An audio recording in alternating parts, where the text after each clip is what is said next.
ನಮಸ್ಕಾರ. ಇದು ಗುಜರಾತಿ ಶೈಲಿಯ ಡೋಕ್ಲಾ ರೆಡಿ ಇದೆ. ನೋಡಿ ತೆಗಿಯೋಣ. ಎಷ್ಟು ಚೆನ್ನಾಗಿ ಬಂದಿದೆ ಅಂತ. ಬ್ರೆಡ್ ಥರ ಭಾಳ ಟೇಸ್ಟ್ ಇರುತ್ತೆ. ಹಂಗೆ ತುಂಬ ಸುಲಭದಲ್ಲಿ ಮಾಡೋಂಥದ್ದು. ಇದಕ್ಕೆ ನಂಚ್ಕೊಳ್ಳೋಕ್ಕೆ ಏನೂ ಬೇಡ. ಒಮ್ಮೆ ತಿಂದರೆ ಮತ್ತೊಮ್ಮೆ ತಿನ್ನೋಣ ಅನಿಸುತ್ತೆ. ಬನ್ನಿ ವಿಡಿಯೋ ನೋಡ್ತಾ ಹೋಗೋಣ. ಒಂದು ಅಳತೆಯಲ್ಲಿ ಉದ್ದಿನಬೇಳೆ, ಕಡಲೆಬೇಳೆ, ಹೆಸರುಬೇಳೆ ಮತ್ತು ತೊಗರಿಬೇಳೆ ಹಾಕಿಟ್ಕೊಂಡಿದ್ದೀನಿ ಒಂದು ಪಾತ್ರೆಗೆ. ಈಗ ಅದಕ್ಕೆ ನೀರು ಹಾಕೋಣ. ಚೆನ್ನಾಗಿ ತಿಕ್ಕಿ ತೊಳೆದ ನೀರು ಚೆಲ್ಲೋಣ. ನೀರು ಹಾಕೋಣ. 4 ಗಂಟೆಗಳ ಕಾಲ ನೆನೆ ಹಾಕ್ಬಿಡೋಣ. ಈ ನೆನೆಸಿರುವ ಬೇಳೆಗಳೆಲ್ಲ ಚೆನ್ನಾಗಿ ನೆಂದಿದೆ. ಈಗ ನೀರನ್ನು ಬಸಿ ಹಾಕೋಣ. ಆಯಿತು, ಇದನ್ನು ರುಬ್ಬಿದ್ರೆ ಸರಿ. ಈಗ ಮಿಕ್ಸಿ ಜಾರಿಗೆ ನಾನು ಹಸಿಮೆಣಸು ಮತ್ತು ಶುಂಠಿ ಹೆಚ್ಚಿಟ್ಕೊಂಡಿದ್ದೀನಿ, ಹಾಕ್ತೀನಿ. ಅದ್ರ ಜೊತೆಗೆ ಜರ್ರಂತ ಪುಡಿ ಮಾಡ್ತೀನಿ. ಇದಕ್ಕೆ ಸ್ವಲ್ಪನೇ ಬೇಳೆನ ಹಾಕಿ 2-3 ಸರಿ ರುಬ್ಬಬೇಕು. ಸ್ವಲ್ಪ ನೀರು ಹಾಕೋಣ. ಅಂದರೆ ಇಡ್ಲಿ ಹಿಟ್ಟಿನ ಅದಕ್ಕೆ ನೈಸಾಗಿ ರುಬ್ಬೋಣ. ಇಷ್ಟು ಗಟ್ಟಿಯಾಗಿ ರುಬ್ಬಬೇಕು. ಈಗ ಇದನ್ನೊಂದು ಪಾತ್ರೆಗೆ ಹಾಕಿ ಮತ್ತು ಉಳಿದಿದ್ದು ಇದೇ ರೀತಿ ರುಬ್ಬೋಣ. ರುಬ್ಬಾಯಿತು ಹಿಟ್ಟು. ಹಾಗೆ ಒಂದು ಸರಿಗೆ ಚೆನ್ನಾಗಿ ಮಿಕ್ಸ್ ಮಾಡೋಣ.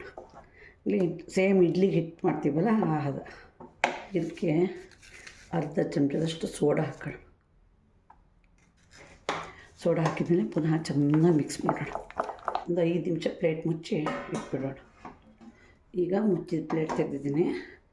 ಒಂದು ಅಗಲವಾದ ಪ್ಲೇಟಿಗೆ ಎಣ್ಣೆ ಸವರಿ ಇಟ್ಕೊಂಡಿದ್ದೀನಿ. ಈಗ ಹಿಟ್ಟನ್ನು ಹಾಕೋಣ. ಸ್ವಲ್ಪ ಹೀಗೆ ತಟ್ಟೆ ತುಂಬ ಬರೋಂಗೆ ಮಾಡೋಣ. ಇಡ್ಲಿ ಪಾತ್ರೆ ಇಟ್ಟಿದ್ದೀನಿ, ಅದಕ್ಕೆ ನೀರು ಹಾಕಿ ಮೇಲೊಂದು ಜಾಲರಿ ಇಟ್ಟಿದ್ದೀನಿ. ಅದರ ಮೇಲೆ ಈ ಪ್ಲೇಟನ್ನು ಇಡೋಣ. 4 ಗಂಟೆ ಬೇಯಕ್ಕೆ ಬಿಡೋಣ. ಒಲೆ ಮೇಲೆ ಒಗ್ಗರಣೆ ಸುಟ್ಟಿಟ್ಟಿದ್ದೀನಿ. ಸ್ವಲ್ಪ ಎಣ್ಣೆ ಜಾಸ್ತಿ ಹಾಕಬೇಕು. ನಾನು ಇಲ್ಲಿ 4 ಸ್ಪೂನಷ್ಟು ಕೊಬ್ಬರಿ ಎಣ್ಣೆ ಹಾಕಿದ್ದೀನಿ. ಹಾಗೆ ಎಣ್ಣೆ ಸ್ವಲ್ಪ ಕಾಯಕ್ಕೆ ಬಿಡೋಣ. ಈಗ 1 ಸ್ಪೂನ್ ತುಂಬ ಸಾಸಿವೆ ಹಾಕೋಣ.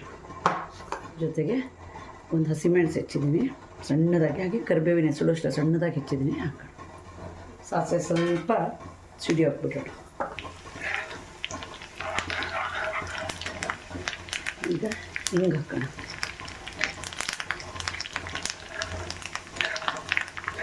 ಒಂದು ಚಮಚ ತುಂಬ ಸಕ್ಕರೆ ಹಾಕೋಣ. 1 ಲೋಟದಷ್ಟು ನೀರು ಹಾಕೋಣ. ಈಗ ಒಗ್ಗರಣೆಯಲ್ಲಿ ಇದೊಂಚೂರು ಕುದಿಬೇಕು. ಈಗ ಇದಕ್ಕೆ 1 ಕಡಿಯಷ್ಟು ಲಿಂಬೆಹಣ್ಣಿನ ರಸ ಹಾಕೋಣ. ಗ್ಯಾಸ್ ಆಫ್ ಮಾಡೋಣ. ಇದು ದೋಕ್ಲಕ್ಕೆ ಒಗ್ಗರಣೆಗೆ ರೆಡಿ ಮಾಡಿ ಇಟ್ಕೊಳ್ಳಿ. ಇದು ಒಗ್ಗರಣೆ ಸ್ವಲ್ಪ ತಣ್ಣಗಾಗಲಿ. ಗ್ಯಾಸ್ ಆಫ್ ಮಾಡಾಯ್ತು ನಾನು. ಅಂದರೆ ಲಿಂಬೆ ರಸ ಹಾಕಿದ್ಮೇಲೆ ಕುದಿಯೋಕ್ಕೆ ಬಿಡಬಾರ್ದು. ಇದು ದೋಕ್ಲ ರೆಡಿಯಾಗಿದೆ. ಇಡ್ಲಿ ಪಾತ್ರೆಯಿಂದ ತೆಗೆದಿದ್ದೀನಿ, ತಣ್ಣಗಾಗಿದೆ. ಈಗ ಕಟ್ ಮಾಡೋಣ.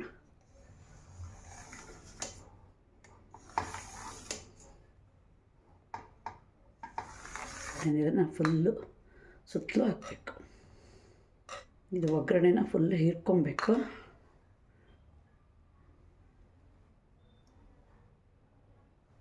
ಹತ್ತು ನಿಮಿಷ ಹೀಗೆ ಬಿಡೋಣ. ಕಾಯಿ ಹೂವು ಮತ್ತು ಕೊತ್ತಂಬರಿ ಸೊಪ್ಪನ್ನು ಹಾಕೋಣ. 10 ನಿಮಿಷ ನೆನೆಯೋಕೆ ಬಿಡೋಣ. ಹೀಗೆ ಅದು ಫುಲ್ಲು ಈ ಒಗ್ಗರಣೆನೆಲ್ಲ ಕುಡ್ಕೊಬೇಕು. ಬ್ರೆಡ್ ಥರ ಆಗಬೇಕು. ಒಗ್ಗರಣೆ ಎಲ್ಲ ಮೇಲೆ ಹಾಕಿ 10 ನಿಮಿಷ ಆಗಿದೆ.